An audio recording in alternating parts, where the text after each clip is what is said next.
Welcome to the Tackling College Sports Podcast, the definitive resource to help you navigate your way to play college-level sports. Here are your hosts, Chris Legates and Mark Franco, where they want you, the TCS Nation, to be your best.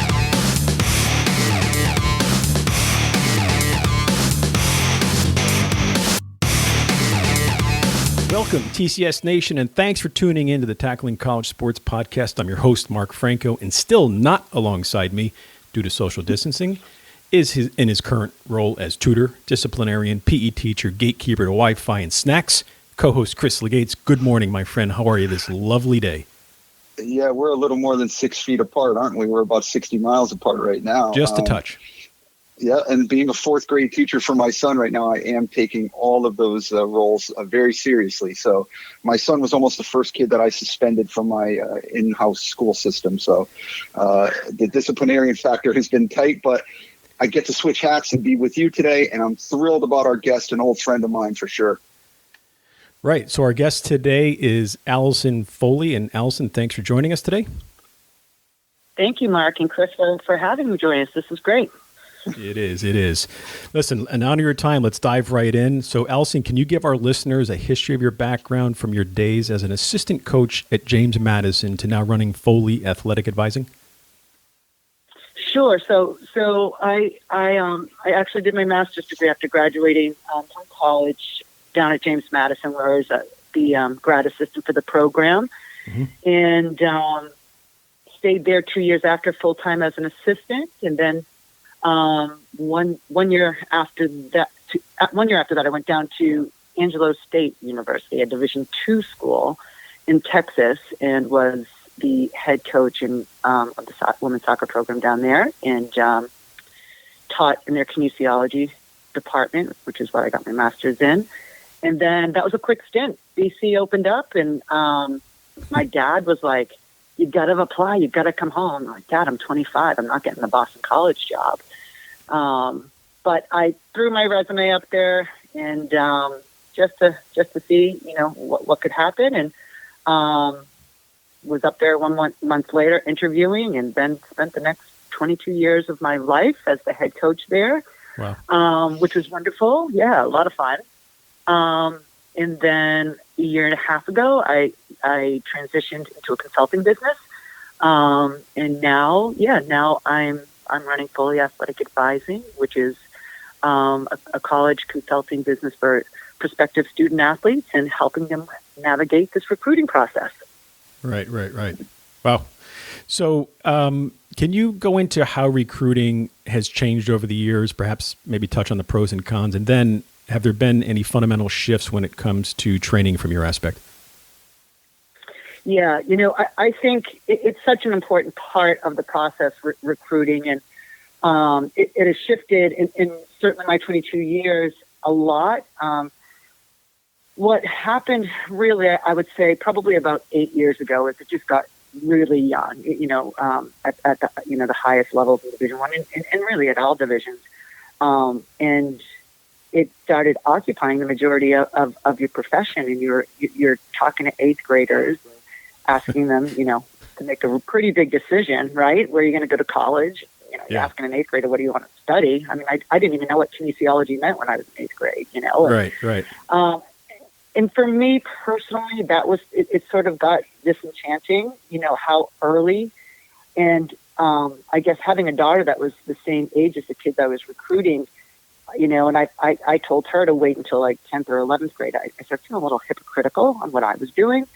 And I just felt like sort of at this conflict, like what professionally, because if I wasn't going to do it, Anson at UNC was out there, Duke was out there, Florida State was out there. So I needed to be doing that early recruiting for professional reasons, but I just morally started having a lot of difficulty with it. So the good news is there was in last April 15th, there was some legislation put in to prevent the pace of early recruiting in Division I, and that is there's no communication in any form, written direct communication, text, phone calls until June 15th after your sophomore year.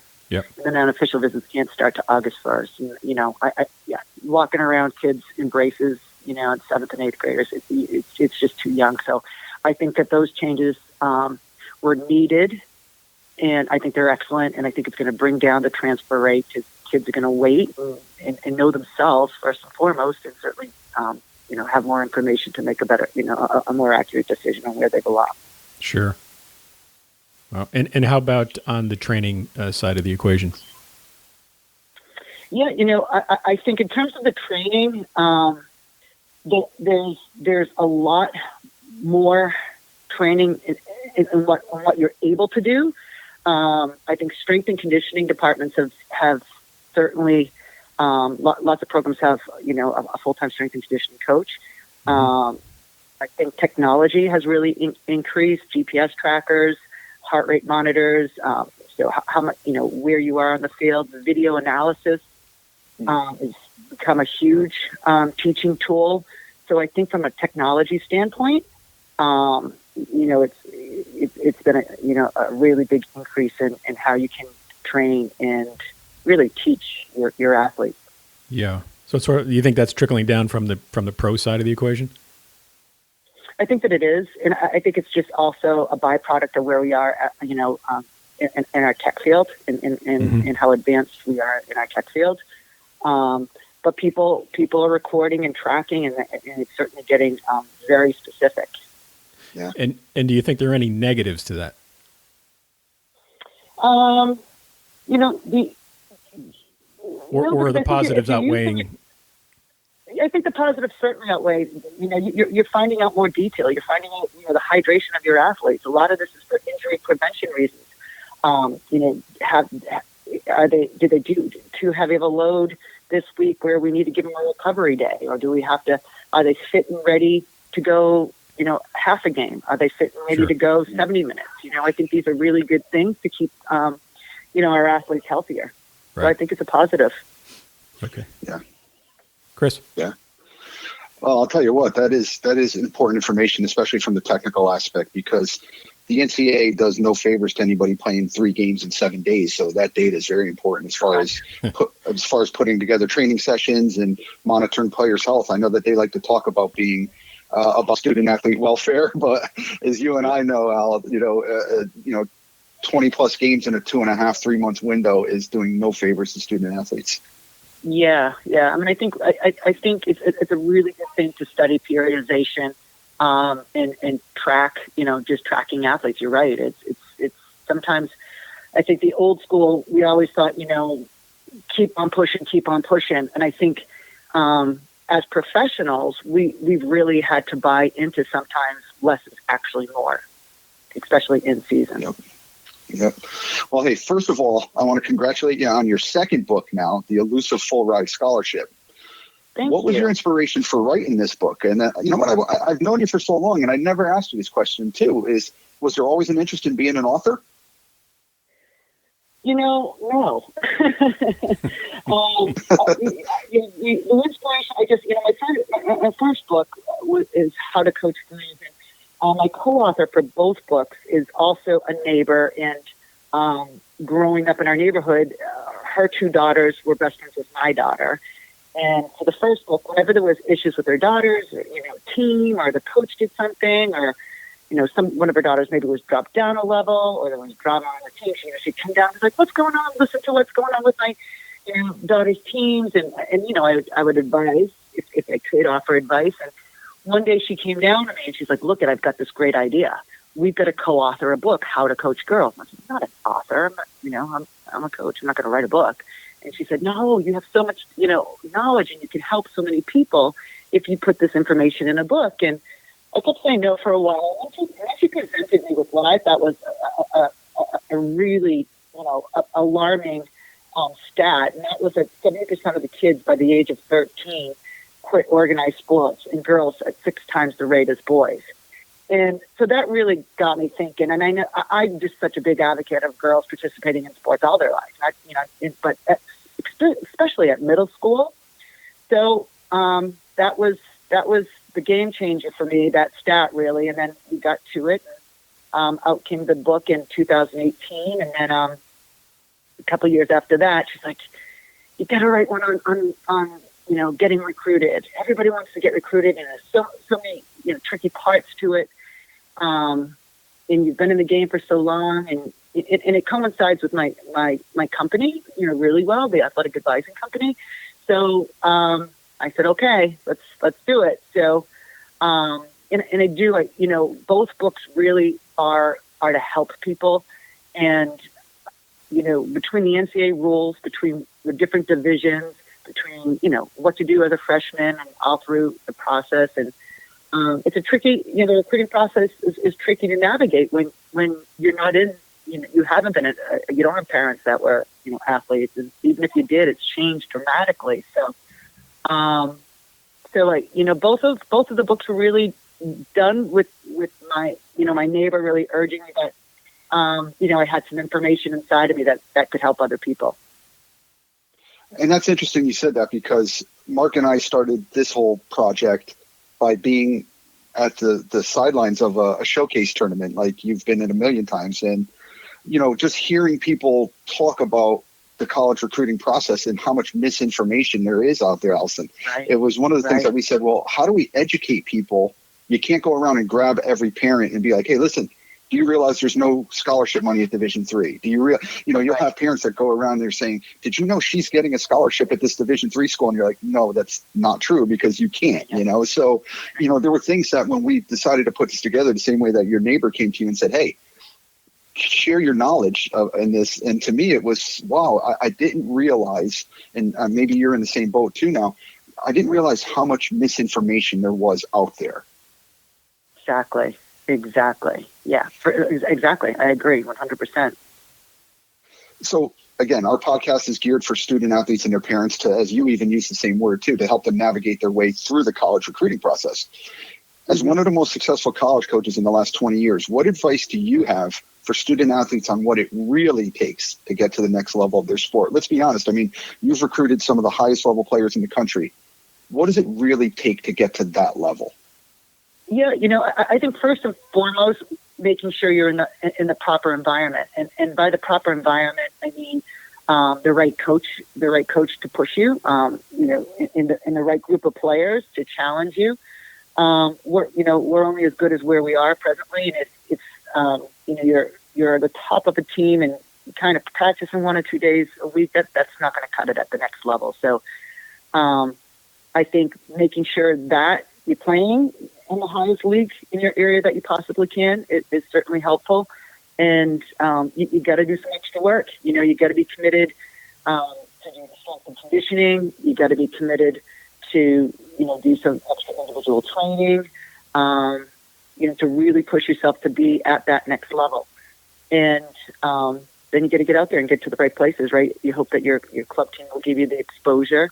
You also have to take some time to get out to these colleges and play in their ID clinics and see what the other level is of players that they're recruiting, and the ones that are already recruited. Do you end up to that level? So, really making sure that for me is the first thing, that you're challenging yourself and you're in the most competitive environment possible. Let me kind of piggyback on that question too. So, there's so many clubs now, and Premier Soccer, just like AAU basketball or junior softball, is saturated with teams. There's too many teams. Mm-hmm.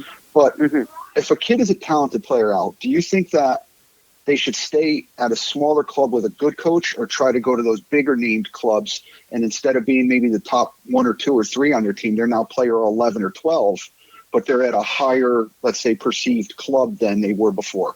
Do you think there's a right answer to that? I think it's... I think it's more that I don't think there's a wrong answer to that. I think either situation can work.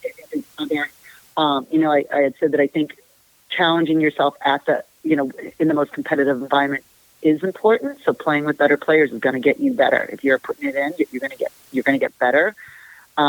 If they're bringing you to higher level,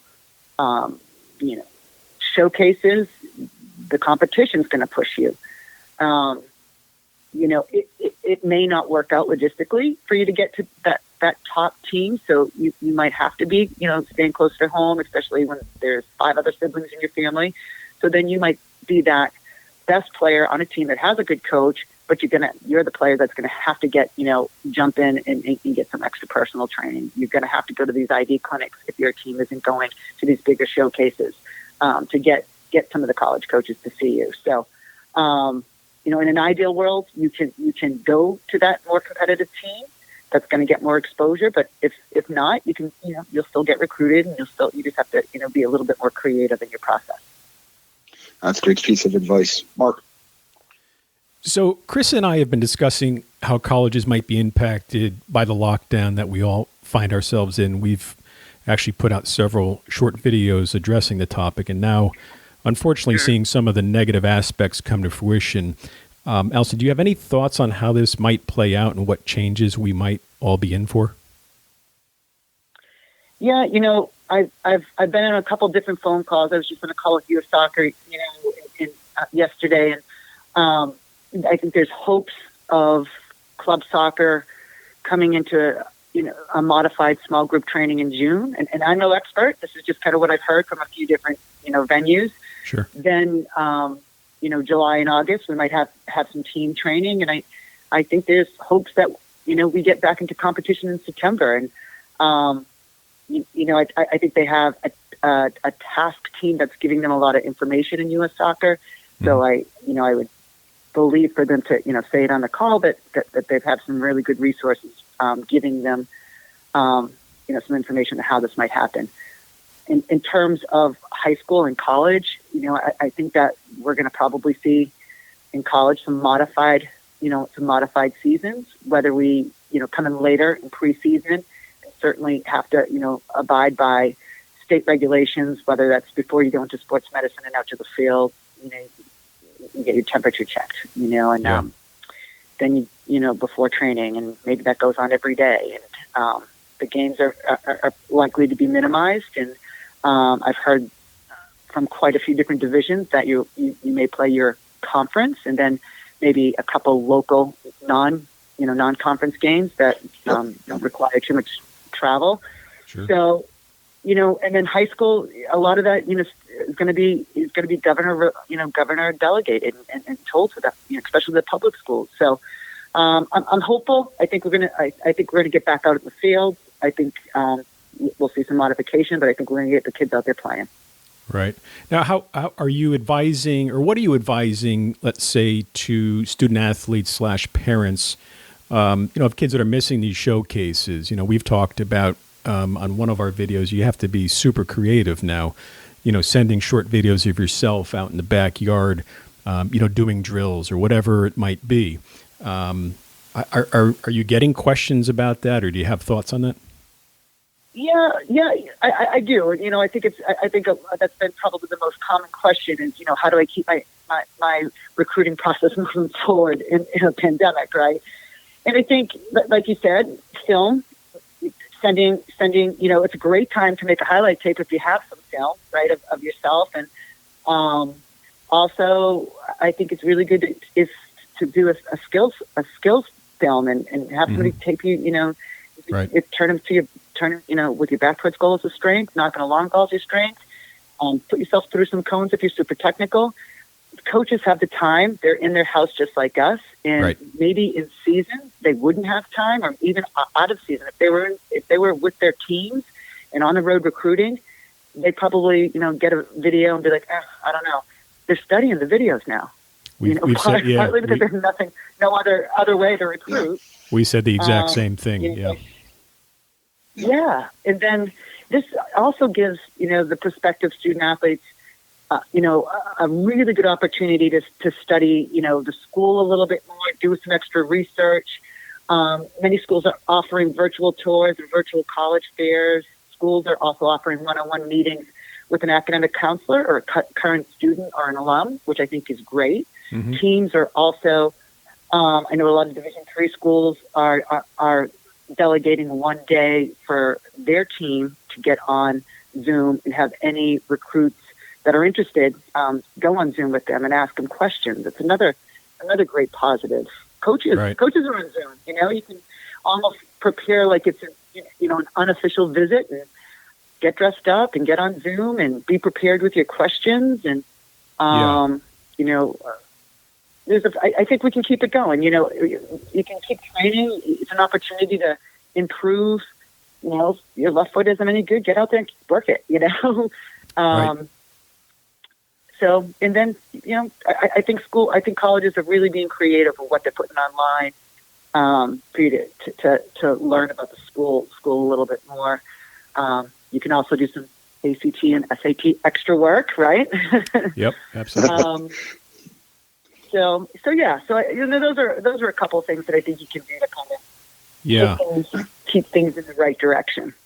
And again, we're not trying to portray this being super negative, but I mean, I think, you know, Chris and I, again, on one of these videos, we're discussing, you know, do we have to start looking at institutions differently now if it's a small school, you know, and perhaps it's a small program, the endowment might be small, you know, do you have to take a much harder look at potentially committing to a program like that if, you know, there's a chance that, you know, the finances aren't there to maybe continue the program? You know, we're seeing, you know, unfortunately schools close due to this.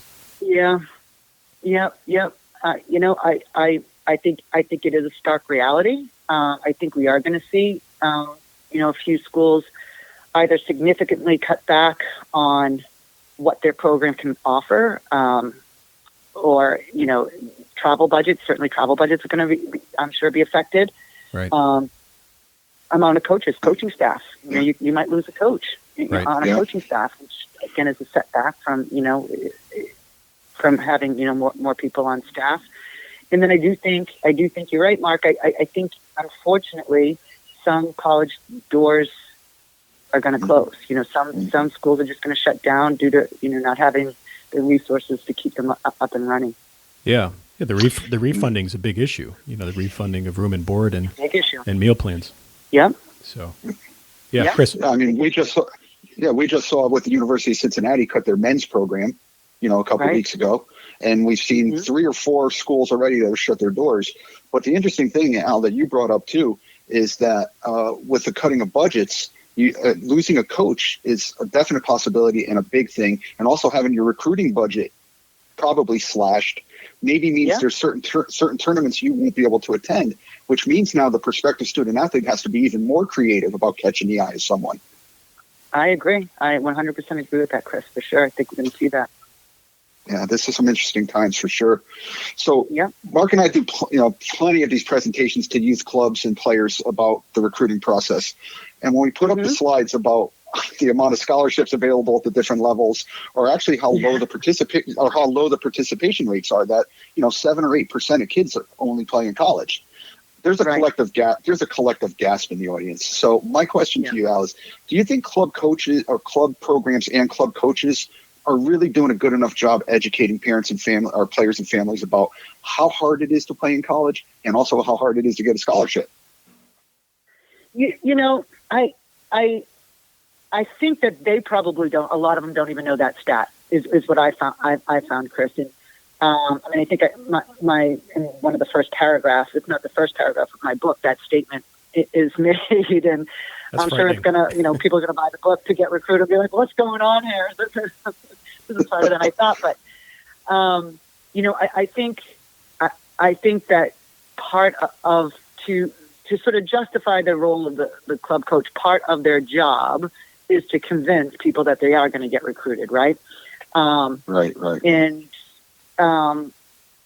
you know, so I do think that it can be sometimes misleading, you know, or the information from the club might just not be there, because that's sort of part of what they're supposed to convince their audience, right? That they are going to, you know, be the right club to help them through the process and get them where they want to be. Right. There should, you know, we always talk about transparency and honesty. So, you know, I think from both sides, I mean, as a college coach, our recruits, you know, they demand and should be given transparency and honesty during the recruiting process. But oftentimes the club programs, where I don't know if they've prepared kids well enough for all the things that are ahead of them in the college game, both on the field and off the field.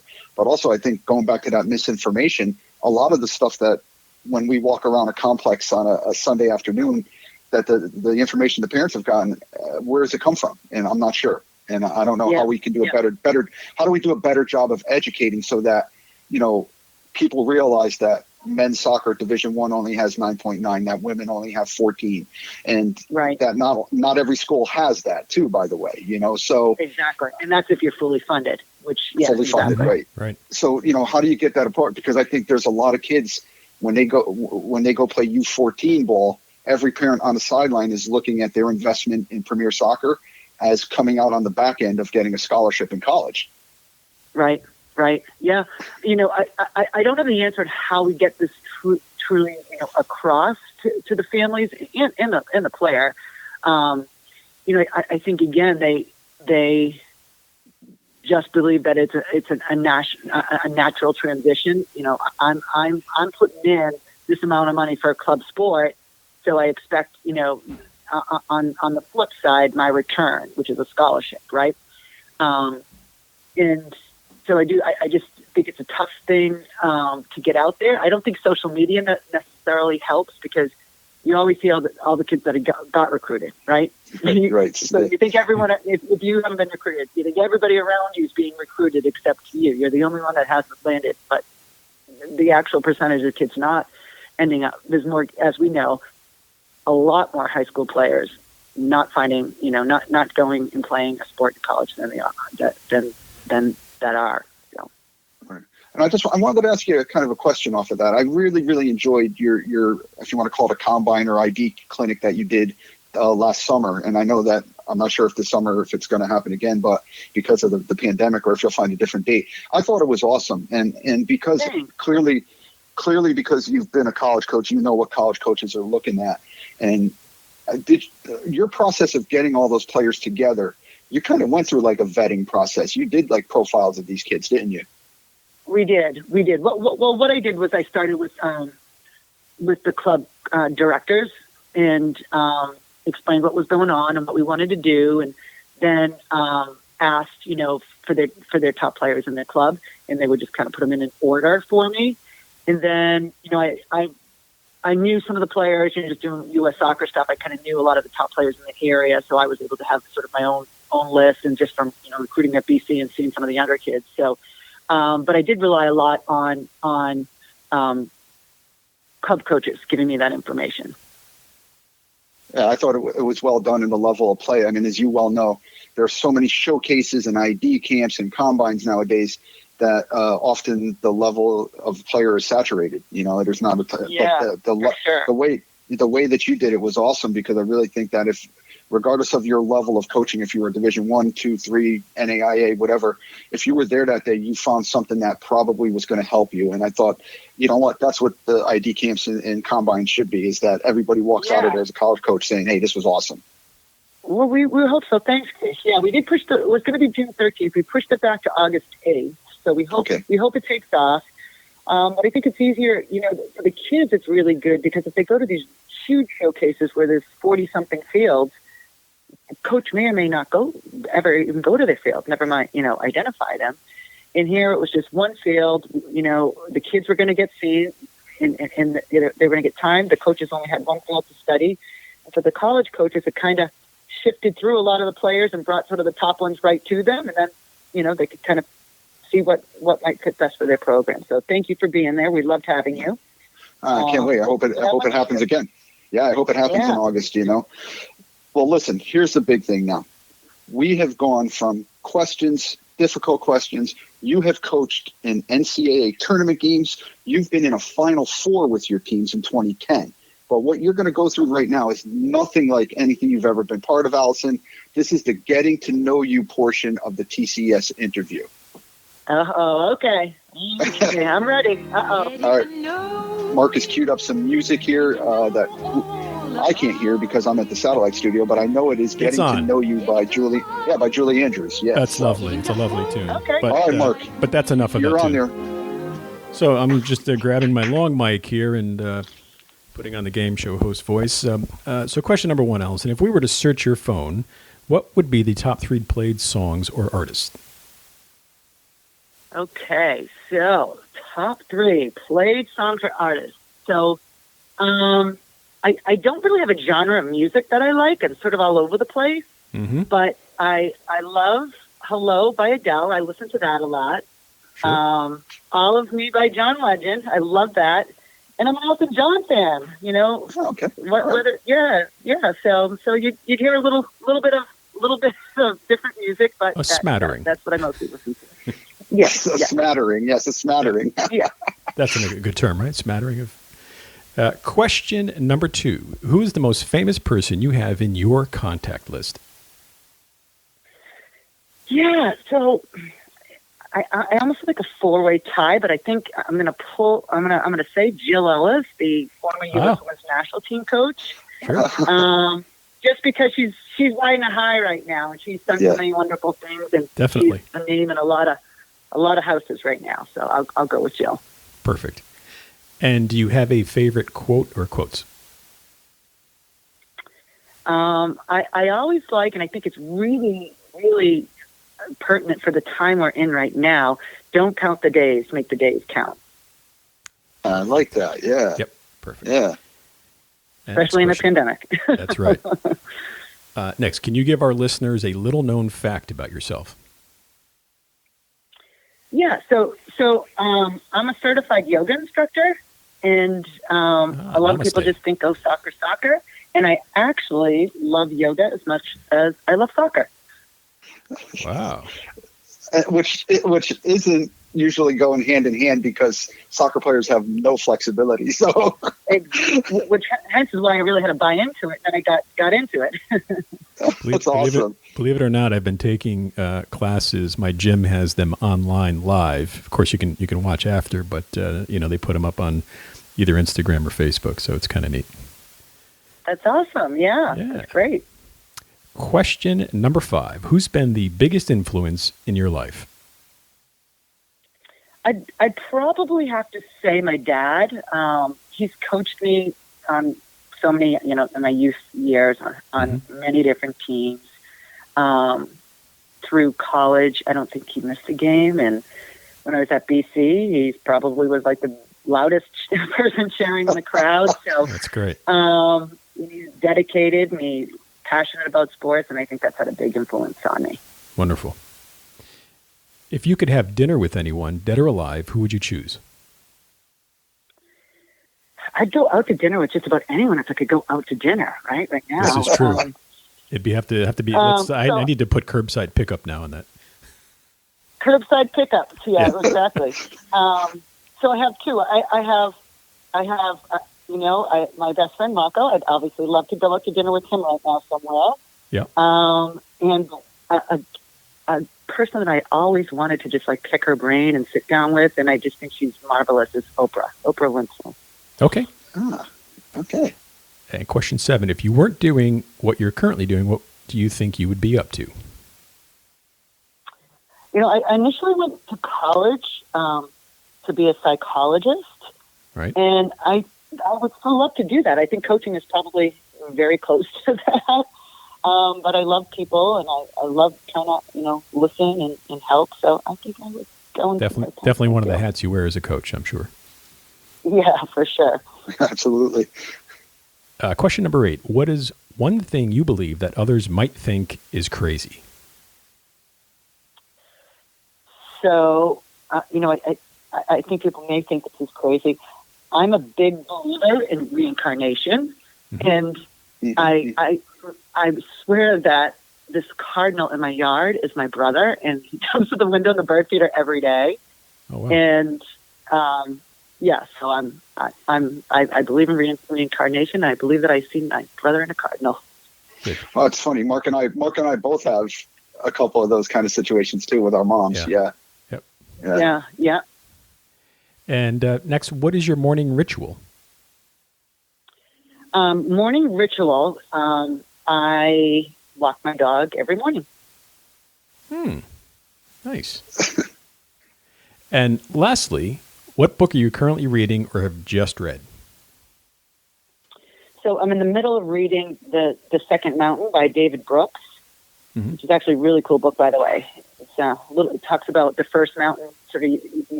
It's sort of one of those meaning of life books, and sure.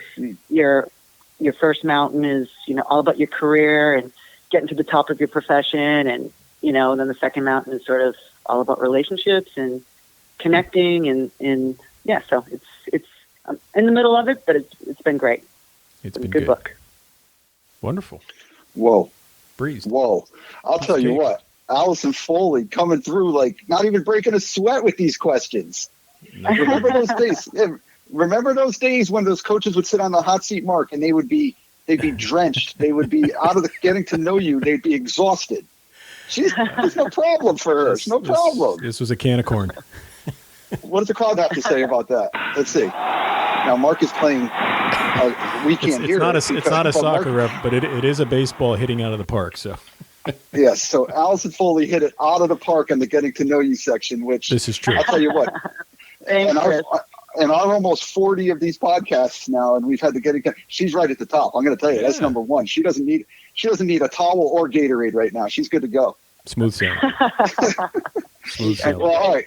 I'm going to turn it back into a different direction now, and this is a kind of a complicated question, for people who are in the game like you and I are, Al. But no doubt we're seeing the women's game get more competitive domestically and internationally as more countries put more money into club programs. We're seeing Barcelona, we're seeing Real Madrid, countries all over the world where their clubs are now putting much more money into the women's game.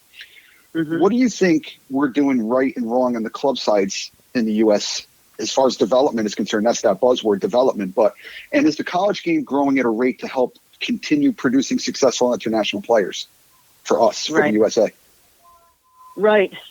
I think we're attempting to recreate a European model and a club model that we see where the youth teams follow under a professional team. And, we have the Portland Thorns. We have a few that are connected directly to the highest level, the professional level here, which is similar, to what we see in Europe. And what I think is good is you're under the same development, you're under the same philosophy, you're under the same system of play. So it trends in a really good direction, to get you. So you already kind of know what's at that next level. In Real Madrid, those kids, if they're on U10, they know exactly what's going on in the expectations and how the team and how the first level team plays. And so I think that's something that we're trying to do. One of the things that I think we still get, run into is how many teams we have in this country and how many clubs we have in this country. And it does end up diluting some of the talent where in Europe, they all are, going, to there is a distinct number one team that you want to try to play for. And we don't have that necessarily here, but I think we're trying to replicate that model. I think that in terms of us filtering college kids into the professional leagues, I definitely think that kids are willing to look more at international programs because they're getting so much better in other countries. Before, when you take a look when it was the WUSA League, right? Back then, and that's it's probably like close to 18 years ago, 17 years ago, when WUSA started. Everyone, if you were good enough to play professional soccer, you just you went into that draft, and that was it. Because international soccer was so low. Now, kids are like, I'm going to England, I'm going to France, because they're good. And I think they're, and that's not to knock the NWSL at all. I think it's really good too. But people are catching up. And I think because they follow, there's more funds certainly being invested in the women's side all around the world. And they're properly training now, and they're modeling the system of the men's side in Europe and developing them under their model at a younger age. Oh, that's a great answer. And I got kind of a spin-off question to that too. I played for Sasha Shirowski, and we've had him on the show as well. Yep. Clearly, about the 2-semester model that he's brought forth to be voted on, which is going to come up again as they haven't voted because of the pandemic. But how did you feel? And will that make the college women's game better if that was something that was amended and allowed to happen? Would a 2-semester model at the women's college game, first of all, be supported by female student athletes? Would they want that? And secondly, would that be a help to make the college game even more of an international or professional league or professional farm system, if we want to call it that? Right. So I remember 2 years ago, I'm not sure if it was the NCAA or it might have been the ACC had sent out a questionnaire about that to it was the ACC, I believe. And I don't know the exact breakdown, but I knew more girls did not want that model. And I think it's tough, and I get it. I get it from a periodization. I get it from resting and having less games in a week, and how great that would be. I think being in season psychologically for that long, it's tough, and I think off season, you need to kind of like focus a little bit more about developing the athlete, not about your opponent, and making your team better and helping individuals get better. So that's my personal. I get it. I know Sasha's a very big fan of it, and I understand it, and I do think there's some benefits. But I would lean a little bit towards it not looking like that. Right, and you had the best players in the country. I mean, you every year in the top 20. So if you were to poll your 25 or 30 kids, you probably would have said that maybe half would be in favor and half wouldn't have been, or is that even a little bit too much? I'd say probably less than half. Wow. That's great. That's an awesome thing to hear. Mark. So we'll wrap up this last question, Alison. We know that you've worked with international players in the past. Can you speak about the pros and cons of bringing international players into a stateside program? And furthermore, is there something that they bring to the team that perhaps would not be present in a U.S.-only type of squad? Yeah, it's always worked out favorable for us. I don't necessarily know in the beginning. I think you have to, as a coach and a team, understand that there's a lot of transitions when you bring an international player over. And, Laura George was somebody we brought over from France, played for the French national team, and ultimately, after graduating her senior year from BC, was voted season #1 defender of the year. But the beginning wasn't like that. The beginning was a struggle because even, English is her second language, and I'd be saying two touch, and she'd be dribbling all over the grid, and I was like, touche, I'm trying to speak French to her, and communication is huge in the sport, and if you're trying to translate information given to you, it's a tough environment for them to be in. We train probably a lot more than internationals do, so that's tough for them to get used to. But I think they bring so much passion to the game. And once they start understanding sort of, the routine and what it looks like, and understanding, that this isn't going to be a one game a week scenario. We play 3 and you don't choose to take one off. You got to play all 3. And right. Once they understand the routine and their bodies adapt to the routine, I think they can bring, incredible diversity to your group. They can bring, a passion of growing up and watching the sport, very different than how men or women have to do it over here. Sure. And it's just great diversity. Just learning from different people and having that international person just teaching you about their culture. And I think it's a great thing. That's for great. Both sides. Yeah. So, Alison, awesome. How can listeners get in touch with you? I'm sorry? How can our listeners get in touch with you? Oh, how can they get in touch with me? Yeah. They can email me. My email is allison@foleyathleticadvising.com. Mm-hmm. Our book is coming out on May 18th, and that can be purchased through Audrey Press or on Amazon if they're interested. And I'm always happy to talk, and communicate with anybody that we can help. Yeah, we'll definitely put all that information up on the show notes so people can access it. But listen, Alison, thanks again. We truly appreciate you taking the time to speak with us. This was great, guys. Thank you so much. This was wonderful. Yeah, Thank awesome. you for having me. And all the best to you and your Thank you for family. having me. And stay well. And hang on one second as we wrap up here. Our contact information, of course, is tacklingcollegesports.com. Make sure you sign up with your first name and email to be included in the Friday 5, a weekly email of 5 sports-related items that we think would be of interest to you, the TCS Nation. Email us, of course, at info@tacklingcollegesports.com. And Facebook, we're at Tackling College Sports, and Twitter, Tackling College, and Instagram, guess what? That's Tackling College too. And until next time, be your best. Be your best. Your college sports future awaits. So join the TCS Nation and be your best.